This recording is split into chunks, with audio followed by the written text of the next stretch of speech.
যারা এই দেশে থাকে, এই দেশে ছিল এবং ভবিষ্যতে থাকবে বলে আমরা মনে করি, আমরা তাদেরকেই ভোট দিব। যারা সীমান্ত পাড়ি দিয়ে নির্বাচনের পর চলে যাবে কিংবা আরেকটা সরকার আসলে চলে যাবে, যারা ফাঁসির ভয়ে অন্য দেশে পালিয়ে যাবে, তাদেরকে আমরা ভোট দেব না। আমরা তাদেরকেই ভোট দেব যারা আমাদের পাশে থাকবে, সব সময় থাকবে, এবং যারা এই দেশ থেকে পালিয়ে যায় না কিংবা যাওয়ার সম্ভাবনা কম, আমরা তাদেরকেই ভোট দেব।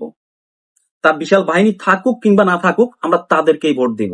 তার পিছনে একজন মানুষ ঘুরুক কিংবা 10 জন মানুষ ঘুরুক, আমরা তাকেই ভোট দেব। আমরা ভবিষ্যতে আপনাকে দেখব। অথবা ভোটের আগের দিন আপনি 100 টাকা পেলেন, তাতে আপনি খুশি হয়ে ওই ব্যক্তিকে ভোট দিলেন।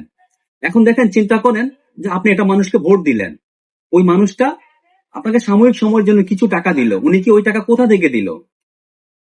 উনি কি আমার পকেট থেকে দিল, না আপনার পকেট থেকে দিল, না কোথা থেকে দিল? এটা আপনি চিন্তা করেছেন?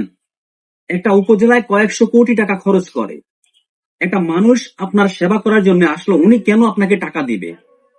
উনি যদি আপনাকে টাকা দিয়ে ভোট দিতে হয় বা ওনাকে আপনি ভোট দিবেন টাকার বিনিময়, তাহলে কি চিন্তা করেছেন সেই টাকা উনি আবার আমার আপনার পকেট থেকে ডাকাতি করে নিয়ে নেবে? আপনি ভোট অবশ্যই দিতে হবে এবং ভালো মানুষকে দিতে হবে, সেটা যে দলেরই হোক। হতে পারে বিএনপি, হতে পারে জামাত, সে যে দলেরই হোক, আপনি ভালো মানুষকে ভোট দিতে হবে। শিক্ষিত শিক্ষিত কেন? দেখুন, একটা মানুষ ব্রিজ তৈরি করবে, কালভার্ট তৈরি করবে, কিংবা একটা প্ল্যান তৈরি হবে যেখানে এত টাকা লাগতে পারে। যে মানুষ শিক্ষিত, যে মানুষের কমন সেন্স রয়েছে, উনি বুঝতে পারবে যে এখানে এত টাকা প্রয়োজন, আমরা এখানে এত টাকা খরচ করব। কিন্তু যখনই আমরা একটা খারাপ মানুষকে ভোট দিব, ওই মানুষটা আমাদের কাছ থেকে টাকা উপার্জন করবে। ভোটটা হচ্ছে একটা শস্য ক্ষেত্রের মতো, উনি প্রথমে বিনিয়োগ করবে, ভোটের আগে আমাদেরকে 500 টাকা দিবে, তারপর সেই টাকা উনি সুদে আসলে উপার্জন করে নিবে, ইউরোপ, আমেরিকা, কানাডা উনি বাড়ি করবে। কিন্তু আমাদের মতো দেশের সাধারণ মানুষগুলো আমরা সারা জীবন গরিবই থাকবো, কখনোই আমাদের টাকা পয়সা হবে না, কখনোই আমাদের ভাগ্য উন্নয়ন হবে না। হ্যাঁ, আমরা দৃশ্যমান কোনো দেখি না যে ভোট দিলে আসলে আমাদের কি উপকার হয়, কি ক্ষতি হয়। দেখুন, ভোট দিলে কি উপকার হবে, আপনার এখানে যখন চাঁদাবাজি বন্ধ হয়ে যাবে, তখন এই চাঁদাবাজির ফলটা আপনি পাবেন। ডিরেক্টলি পাবেন না, ইনডিরেক্টলি পাবেন। আপনি ভালোভাবে ব্যবসা করতে পারবেন। হ্যাঁ, কখনো হয়তো আপনার কাছে কেউ এসে চাঁদা চায়নি, কিন্তু তার মানে আপনি যে চাঁদাবাজির শিকার হননি, এটা কিন্তু বলা যাবে না। একটা ফসল উৎপাদন হয়েছে কিংবা একটা ব্যবসা প্রতিষ্ঠানে চাঁদাবাজি হচ্ছে, ওই চাঁদাবাজির কারণে আপনার এখানে পণ্যের দামটা বেড়ে গেল। হ্যাঁ, আপনি ধরে নিতে পারেন যে কত টাকায় বাড়লো, কিন্তু চাল, ডাল, তেল, লবণ, পোশাক, ঔষধ থেকে শুরু করে সিমেন্ট, রড, প্রত্যেকটা সেক্টরে যখন ইনডাইরেক্টলি এটার প্রভাব পড়বে, তখন আপনি মাস শেষে হিসাব করলে দেখা যাবে যেখানে অনেক টাকা আপনার পকেট থেকেও চাঁদা চলে গেছে, কিন্তু আপনি টেরই পাননি। আপনার শিক্ষা ব্যবস্থা চাঁদাবাজি হচ্ছে প্রত্যেকটা ধাপে ধাপে। এখন আপনি নির্বাচনের সময় আপনি চিন্তা করেন যে আপনি কাকে ভোট দিবেন। যেই মানুষটা আপনার স্বপ্নকে আরো দূরে নিয়ে যেতে পারবে, যেই মানুষটা এদেশের পরিবেশকে সুন্দর করবে, চারপাশে যে বায়ু দূষণ রয়েছে সেগুলোকে সে কন্ট্রোল করবে, চাঁদাবাজি নিয়ন্ত্রণ করবে, করাপশন গুলো কন্ট্রোল করবে, আপনার ঔষধের দাম কমাবে, খাদ্যের দাম কমাবে, যে যাতায়াত ব্যবস্থা রয়েছে সেগুলো ভালো করবে, রাস্তাঘাট ভালো করবে, আপনি তাদেরকে ভোট দিবেন? নাকি যে মানুষটা ইনডাইরেক্টলি আপনার কাছ থেকে চাঁদা নিচ্ছে তাকে ভোট দিবেন? সিদ্ধান্ত আপনার।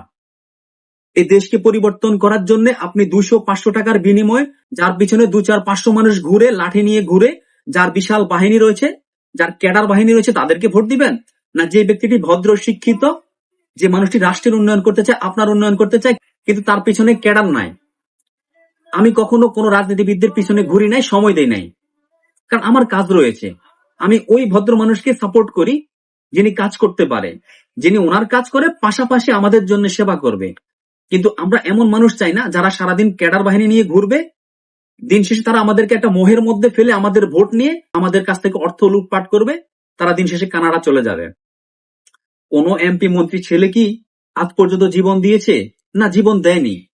জীবন দিয়েছি আমরা, জীবন দিয়েছে দেশের সাধারণ মানুষ, রিক্সাওয়ালা, গরিব মানুষের সন্তান। আর এমপি, মন্ত্রী, প্রধানমন্ত্রী, তাদের সন্তানরা থাকবে লন্ডন, কানাডা, ইউরোপ, আমেরিকা, ওখানেই থাকবে। যারা এই দেশে থাকে, এই দেশে ছিল এবং ভবিষ্যতে থাকবে বলে আমরা মনে করি, আমরা তাদেরকেই ভোট দিব। যারা সীমান্ত পাড়ি দিয়ে নির্বাচনের পর চলে যাবে কিংবা আরেকটা সরকার আসলে চলে যাবে, যারা ফাঁসির ভয়ে অন্য দেশে পালিয়ে যাবে, তাদেরকে আমরা ভোট দেব না। আমরা তাদেরকেই ভোট দেব যারা আমাদের পাশে থাকবে, সব সময় থাকবে, এবং যারা এই দেশ থেকে পালিয়ে যায় না কিংবা যাওয়ার সম্ভাবনা কম, আমরা তাদেরকেই ভোট দেব। তার বিশাল বাহিনী থাকুক কিংবা না থাকুক, আমরা তাদেরকেই ভোট দেব। তার পিছনে একজন মানুষ ঘুরুক কিংবা 10 জন মানুষ ঘুরুক, আমরা তাকেই ভোট দেব। যার পিছনে 100-1000 হুন্ডা নিয়ে বিশাল গুন্ডা বাহিনী ঘুরে, বিশাল পেশি শক্তি রয়েছে, আমরা তাদেরকে ভোট দেব না। আমরা ওই সাধারণ মানুষকেই ভোট দিব, ওই শিক্ষিত মেধাবী মানুষকেই ভোট দিব যে আমাদের ভাগ্যের উন্নয়ন করতে পারবে, যে আমাদের ভাগ্যকে পরিবর্তন করতে পারবে, যে এই দেশটাকে সুন্দর স্বপ্নের দেশ হিসেবে গড়ে তুলতে পারবে।